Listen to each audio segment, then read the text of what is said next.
大家好，我係法國妹啊。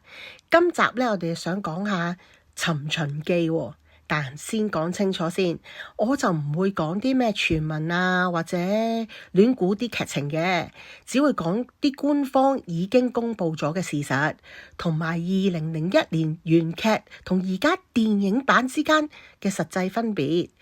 尋秦記咧。呢套原劇咧喺2001年 TVB 播出嘅，改編自黃易嘅小說，亦都俾好多觀眾，包括我自己啦，覺得都喺華語電視圈裏面都幾具代表性嘅穿越劇之一嚟嘅。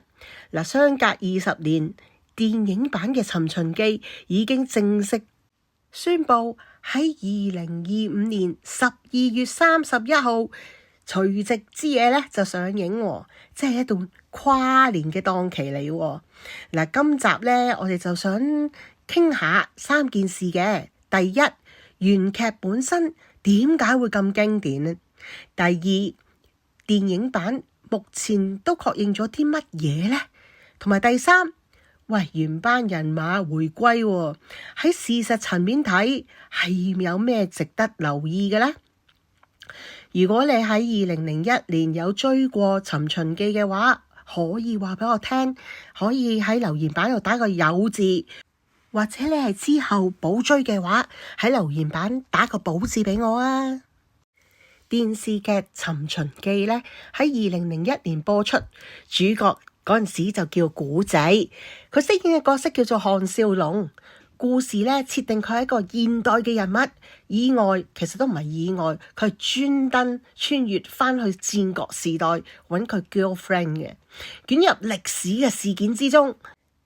喺當時嚟講，呢套電視劇真係又有科幻嘅概念啦，又有歷史人物啦，同埋 very entertaining 嘅。點解我咁講？我唔知你記唔記得，跟住項少龍咧第一次去到呢個趙國嘅時候咧，佢話我架機咧，跟住阿滕麗明咧就答請問係乜嘢雞啊？我見過大雞啦同埋烏龜，但係冇聽過你講呢個雞喎，好笑。其實係個機字，跟住又有請嗰啲叔叔伯伯食朱古力，好好笑，又有英文夾雜喎，好鬼好笑啊！其實我覺得好好笑啊。咁其實嗰陣時嚟講咧，係非常罕見嘅。呢一點咧就唔係補後腳咁樣嚟吹捧佢啦，而係當年嘅電視劇材料嚟講咧，其實真係好新穎噶。尋秦記本身咧屬於一個相對叫前衛嘅嘗試。其實以前有套周星馳嗰套蓋世豪俠咧，唔知大家仲記唔記得咧？都係好好笑。雖然係一個古裝嘅打扮，但係講嘢係完全現代化。但係呢套尋秦記咧，我記得當其時係一班人咧，古代嘅人咧就講得好文縐縐咁嘅。咁到項少龍出場嗰陣時候咧，講啲嘢係非常之當時嘅現代，所以有好多啲現代嘅語法係好好笑啊！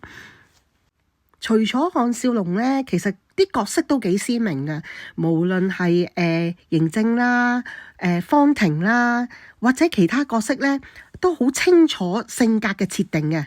呢一點咧，其實亦都點解咁多年之後觀眾仍然好記得啲角色先，或者好多嘅劇情細節大家都會記得嘅。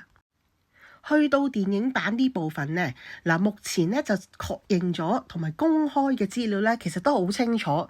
第一，電影版嘅《尋秦記》呢，上映嘅檔期呢，就已經定咗喺今年嘅年尾12月31號一個跨年嘅檔期。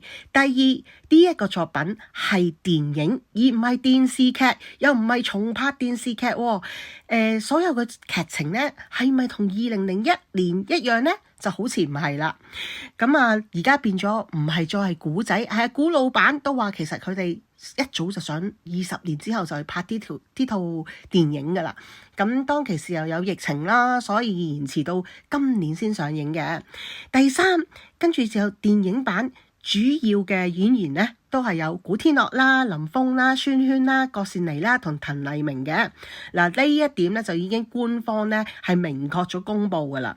咁目前睇已經釋放出嚟嘅資料嚟睇咧，電影版嘅故事究竟會唔會係延續原劇嘅世界觀呢？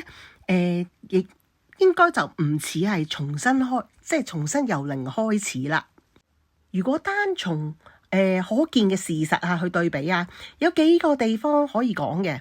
第一，都係仍然係時間跨度，原劇咧就同到而家咧其實差唔多25年啦。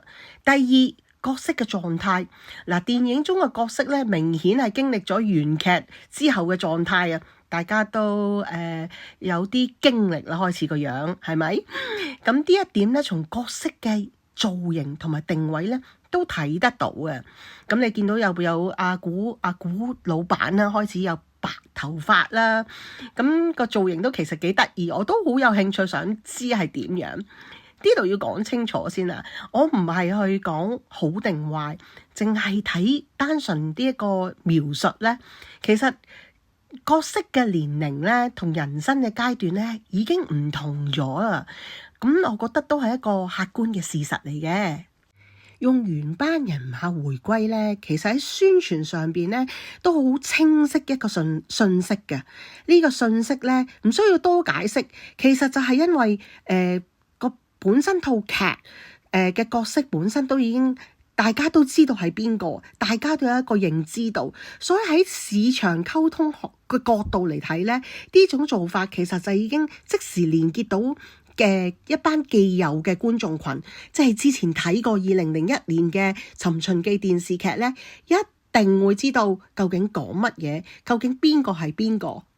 我都好有興趣睇啲輪，成日打開啲 social media，全部都係佢哋啲 promotion， 全部都係主題曲啊，或者有啲hello 鏡頭啊，或者有啲 AI 嘅片出嚟，大家都好想有興趣，究竟想知道哇，究竟呢套電影會係點樣嘅呢？大家係咪會覺得係一個集體嘅回憶呢？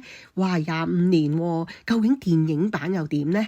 其實古老闆同埋阿林峰都變咗好多啦，但係大家又會唔會去諗下，電視劇嘅主角，譬如宣萱啊、滕麗明呢啲一個電視機裡面嘅角色，點樣會上到熒幕呢？大家會唔會都好期待呢？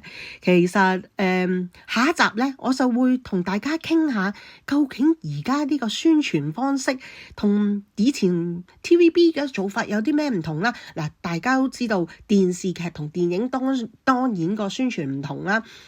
究竟又有啲咩唔同呢？咁我哋下一集再分析俾大家聽，好冇？今次係咁多先，下一集再見，拜拜。